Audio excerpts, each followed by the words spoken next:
خلا علی خالیہ ابی ہاشم ابن عتبہ یعودہ فبقى ابو ہاشم فقال ما یبکیک یا خالو اوجع یشعزک ام حرص علی الدنیا۔ حضرت معاویہ رضی اللہ تعالیٰ عنہ آپ حدیث پاک روایت فرماتے ہیں، آپ فرماتے ہیں کہ میں اپنے ماموں ابو ہاشم بن عتبہ کے پاس گیا عیادت کرنے کے لیے، وہ بیمار تھے۔ تو جب میں ان کی عیادت کر رہا تھا تو وہ زار و قطار رونے لگے، تو میں نے عرض کی اے ماموں کس وجہ سے آپ رو رہے ہیں؟ تکلیف زیادہ ہو رہی ہے اس وجہ سے رو رہے ہیں، یا دنیا چھوڑ جانے کا غم ہے کہ دنیا کی حرص ہے اس وجہ سے رو رہے ہیں؟ قال کلا ولکن رسول اللہ صلی اللہ تعالی علیہ وسلم عہد الینا عہدا لم آخذ بہ۔ آپ نے فرمایا کہ نہیں، ایسی ہرگز بات نہیں ہے، نہ مجھے زیادہ تکلیف ہے نہ ہی دنیا کا حرص ہے، بلکہ نبی کریم صلی اللہ تعالی علیہ وسلم سے ہم نے یہ وعدہ کیا تھا، آپ علیہ الصلوۃ والسلام نے ہم سے ایک عہد لیا تھا، تو گویا کہ اس عہد کے اندر ہم پورے نہیں اترے۔ تو حضرت معاویہ فرماتے ہیں میں نے عرض کی وما ذالک، وہ وعدہ اور وہ عہد کون سا تھا؟ قال سمیعتہ یقول، کہ نبی کریم صلی اللہ علیہ وسلم سے ہم نے یہ فرمانے اقدس سنا کہ آپ علیہ الصلوۃ والسلام نے فرمایا انما یکفیک من جمع المال خادم و مرکب فی سبیل اللہ۔ تو آپ نے فرمایا کہ نبی کریم صلی اللہ علیہ وسلم سے یہ فرمان ہم نے سنا کہ آپ علیہ الصلوۃ والسلام نے فرمایا کہ تمہیں مال جمع کرنے میں سے یہ دو چیزیں کافی ہیں، کفایت کریں گی، کہ ایک خادم ہو تمہارے پاس جو تمہاری خدمت کر سکے، اور دوسری سواری جو اللہ تعالیٰ کے راستے میں جا سکے، یعنی جہاد کی اگر ضرورت پڑ جائے تو تمہارے پاس سواری ہو کہ اس سواری کو لے کر اللہ تعالیٰ کے راستے میں تم چل سکو۔ مال جمع کرنے میں سے یہ دو چیزیں بہترین ہیں جو بندے کی زندگی کے اندر کفایت کرتی ہیں اور بندے کی زندگی کے اندر مشکلات کو دور کرتی ہیں، ایک سواری کا ہونا اور دوسرا ایک خادم کا ہونا۔ نبی کریم صلی اللہ علیہ وسلم نے فرمایا دنیا کے مال و متاع میں سے جمع کرنا یہ دو چیزیں کافی ہیں، یعنی اگر کسی نے جمع کرنا بھی ہے مال دنیا کا تو یہ دو چیزیں جمع کر لے، ایک خادم اور ایک سواری۔ آپ علیہ الصلوۃ والسلام نے جب یہ فرمایا تو حضرت معاویہ کے ماموں حضرت ابو ہاشم بن عتبہ آپ فرماتے ہیں کہ وَإِنِّي أُرَانِي قَدْ جَمَعْتُ، حالانکہ میں دیکھ رہا ہوں کہ میں نے تو اس سے زیادہ کچھ جمع کر لیا ہے، میں اس لیے رو رہا ہوں کہ نبی کریم صلی اللہ علیہ وسلم نے تو فرمایا کہ دنیا کے اندر اگر جمع کرنا ہے تمہیں تو اتنا کچھ جمع کرنا کہ صرف ایک خادم جمع کر لو، ایک سواری تمہارے پاس ہونی چاہیے کہ جو اللہ کے راستے میں کام دے، اس سے زیادہ دنیا کا مال و متاع جمع نہ کرنا کہ آزمائش میں پڑ جاؤ گے دنیا کے اندر بھی اور آخرت کے اندر بھی۔ تو حضرت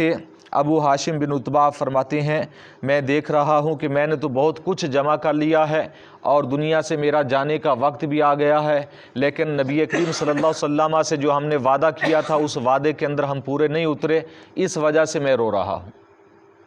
یعنی دنیا کا مال و متاع زیادہ جمع کر لیا، اس وجہ سے مجھے رونا آ رہا ہے کہ میں اس مشکل گھڑی کے اندر ہوں کہ نبی کریم صلی اللہ علیہ وسلم سے ہم نے یہ وعدہ کیا تھا کہ ہم اس کے علاوہ کچھ اور جمع نہیں کریں گے۔ اور حضرت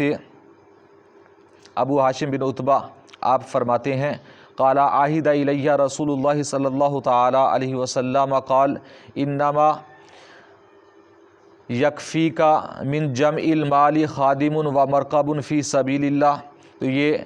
ترمذی شریف، نسائی شریف اور احمد شریف مسند احمد کی یہ حدیث مبارکہ ہے کہ اس کے اندر بھی وہی الفاظ ہیں کہ نبی کریم صلی اللہ تعالی علیہ وسلم نے صحابہ سے یہ وعدہ لیا کہ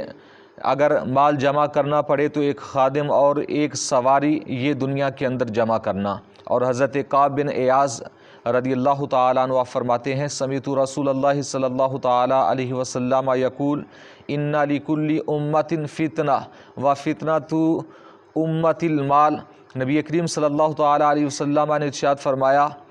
کہ ہر امت کے لیے کوئی نہ کوئی فتنہ اور آزمائش کی چیز رہی ہے۔ آپ علیہ الصلوۃ والسلام نے فرمایا میری امت کے لیے سب سے بڑا فتنہ وہ مال ہے، میری امت جس کی وجہ سے ہلاک ہوگی، میری امت جس فتنے کی وجہ سے، جس آزمائش کی وجہ سے